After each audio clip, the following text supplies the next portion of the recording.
Hi friends, welcome back to our channel Shigas world Malayalam.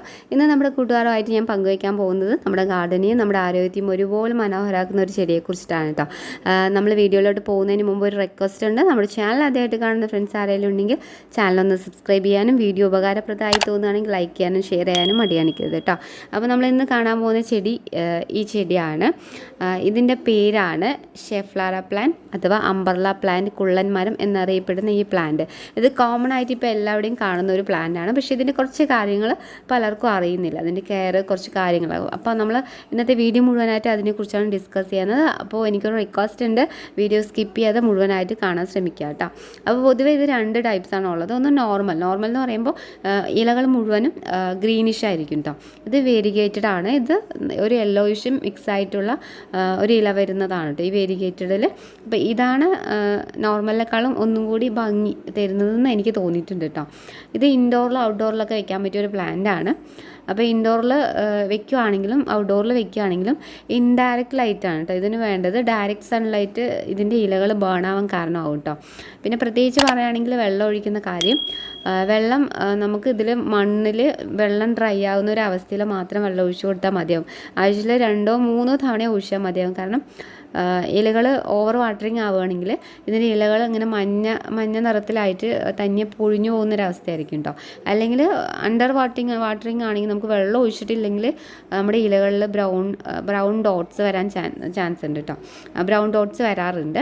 പിന്നെ ഇതിൻ്റെ propagation എന്ന് പറയുന്നത് ഇതുപോലുള്ള കട്ടിങ്സ് നമ്മൾ സ്റ്റെമ്മ് കട്ട് ചെയ്തിട്ട് പ്രൊപ്പഗേറ്റ് ചെയ്യാണ് കേട്ടോ. അപ്പോൾ ഇത് നമുക്ക് വെള്ളത്തിൽ വെച്ചിട്ട് വേര് പിടിപ്പിച്ചിട്ടും നമുക്ക് പ്രൊപ്പഗേറ്റ് ചെയ്യാം, അല്ലെങ്കിൽ ഡയറക്റ്റായിട്ട് മണ്ണിലും കുത്തി കൊടുക്കും കേട്ടോ. ഇതിൻ്റെ ഇല കണ്ടോ, കാണാൻ തന്നെ കുട പോലെയാണ്. അതുകൊണ്ടാണ് ഇതിന് അംബർല പ്ലാന്റ് എന്നൊക്കെ പേര് കേട്ടോ. ഇത് നമ്മൾ നന്നായിട്ട് കറക്റ്റായിട്ട് പ്രൂൺ ചെയ്ത് നിർത്തുകയാണെങ്കിൽ നല്ല ഭംഗിക്ക് കുട പോലെ നിൽക്കും കേട്ടോ. അപ്പോൾ ഞാനിത് പ്രൂൺ ചെയ്തിട്ട് നമ്മൾ വാങ്ങിച്ച ശേഷം വന്ന വളർച്ചയാണ് കേട്ടോ ഇത്.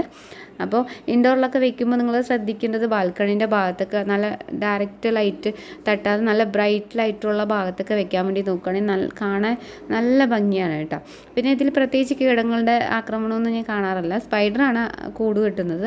പിന്നെ ചിലർ പറയുന്നുണ്ട് മിലി ബഗ്സ് വരുന്നുണ്ടെന്ന്. എനിക്കിതുവരെയ്ക്കും അങ്ങനത്തെ മിലി ബഗ്സിൻ്റെ പ്രോബ്ലം കണ്ടിട്ടില്ല. ഇനിയിപ്പോൾ അങ്ങനെ ഉള്ളവരാരെങ്കിലും ഉണ്ടെങ്കിൽ നീം ഓയിലൊക്കെ ഒന്ന് സ്പ്രേ ചെയ്ത് കൊടുത്താൽ മതിയാവും കേട്ടോ. പിന്നെ ഇതിൻ്റെ കാര്യം പറയുകയാണെങ്കിൽ ഇതൊരു ആരോഗ്യത്തിൻ്റെ കാര്യത്തിൽ ഇത് ഒരു നല്ലൊരു എയർ പ്യൂരിഫയർ ആണ് കേട്ടോ. അതുകൊണ്ടാണ് നമ്മളിത് ഇൻഡോറിൽ കീപ്പ് ചെയ്യാമെന്ന് പറയുന്നത്. അപ്പോൾ അതുപോലെ തന്നെ ഞാൻ പറഞ്ഞോട്ട് ഇത് ടോക്സിക്കും കൂടിയാണ്. അപ്പോൾ കുഞ്ഞുങ്ങളുള്ളവർ ശ്രദ്ധിക്കുക. ഇതിൻ്റെ ഇല സീരിയസ്ലി അലർജിക് പ്രോബ്ലംസ് ഉണ്ടാക്കും അത് നമ്മൾ കഴിക്കുന്നതിലൂടെ. അതുകൊണ്ട് ആ കാര്യം ശ്രദ്ധിക്കണം. അപ്പോൾ ഇല പറിക്കുന്ന ഭാഗത്തൊന്നും വെക്കരുത്. പറിക്കാത്ത ഭാഗത്ത്, അതായത് ഞാൻ പറഞ്ഞ പോലെ ബാൽക്കണീൻ്റെ ആ ഭാഗത്തൊക്കെ വെച്ച് കൊടുക്കുകയാണെങ്കിൽ കാണാൻ നല്ല ലുക്ക് ഉണ്ടാവും കേട്ടോ. പിന്നെ എല്ലാ ചെടികൾക്കും കൊടുക്കുന്ന അതേ പോട്ടിംഗ് മിക്സാണ്. നന്നായിട്ട് വെള്ളം വാർന്നു പോകുന്ന പോട്ടിംഗ് മിക്സ് ഏതാണെങ്കിലും കുഴപ്പമില്ല. ചാണകപ്പൊടിയും മണ്ണും ചകിരിച്ചോറ് ഏതായാലും വെള്ളം വാർന്നു പോകുന്ന ഒരു പോട്ടിംഗ് മിക്സ് ഇതിന് കൊടുക്കാൻ വേണ്ടിയിട്ട് നോക്കുക. പിന്നെ അതാ പറഞ്ഞു, ഓവർ വാട്ടറിങ് ആകുമ്പോൾ ഇല പൊഴിയുന്നൊരു അവസ്ഥ ഉണ്ടാവും കേട്ടോ. പിന്നെ കാലാവസ്ഥയിൽ വരുന്ന മാറ്റങ്ങൾ ഇതിന് ചെറുതായിട്ട് ബാധിക്കാറുണ്ട്. അതുകൊണ്ട് നമ്മളത് മാറ്റി ഇടയ്ക്കിടയ്ക്ക് മാറ്റി വെക്കേണ്ടിയിരിക്കുന്നു. അപ്പോൾ പ്രൂണിങ് ചെയ്തൊക്കെ കൊടുത്ത് ഭംഗിയാക്കി വെക്കുകയാണെങ്കിൽ നല്ല അടിപൊളിയാണ് കേട്ടോ ഈ ഒരു പ്ലാന്റിനെ കാണാൻ വേണ്ടിയിട്ട്. അപ്പോൾ ഇതിൻ്റെ പ്രൊപ്പഗേഷൻ ചെയ്യുന്ന വീഡിയോ ഞാൻ വൈകാതെ ഇടുന്നതായിരിക്കും. അപ്പോൾ നമുക്കിത് സ്റ്റെം അത്ര വന്നിട്ടില്ല. നന്നായിട്ട് മൂപ്പ് സ്റ്റെംസ് വന്ന ശേഷം മാത്രമേ ഇതിൻ്റെ ബ്രാഞ്ചസ് വരാൻ തുടങ്ങും. അതിന് ശേഷം മാത്രമേ നമ്മളിത് കട്ട് ചെയ്ത് കൊടുക്കാൻ പാടുള്ളൂ കേട്ടോ. അപ്പോൾ നമ്മുടെ ഇന്നത്തെ വീഡിയോ ഇത്രയല്ലോ. ഇഷ്ടമായെങ്കിൽ like, comment, share. Thank you.